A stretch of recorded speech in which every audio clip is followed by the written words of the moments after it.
रमजान का मुबारक महीना शुरू हुआ। जी हाँ, पूरी शहर में खुशी की चलो मिलकर मनाएं। खुदा सबकी दुआएं कबूल करे। हर तरफ मसाजिद में रौनक थी। हाँ, और बाजारों में इफ्तार की चीजें बिक रही थी। मुझे खजूर चाहिए। जरूर।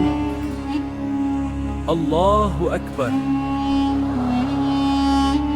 और लोग इबादत में मसरूफ थे। मगर शहर के एक कोने में एक छोटा सा घर था जहाँ एक गरीब खानदान रहता था। इस घर में बाबा रहीम, उम्मी ज़ैनब और उनका बेटा अली रहते थे। उनके पास ज्यादा पैसे नहीं थे, मगर दिल ईमान से भरे हुए थे। बेटा अली, फिक्र ना करो, अल्लाह हमारे साथ है। हम सादा सहरी करेंगे। या अल्लाह हमारे रोजे कबूल फरमा और सब गरीबों की मदद फरमा।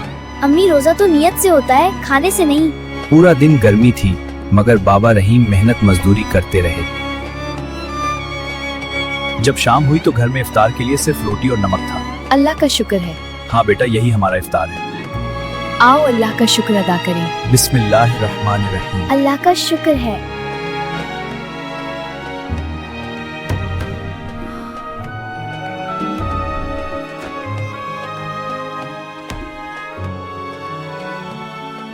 पड़ोसी आते हुए लगते हैं। हाँ, खुशामदीद कहते हैं।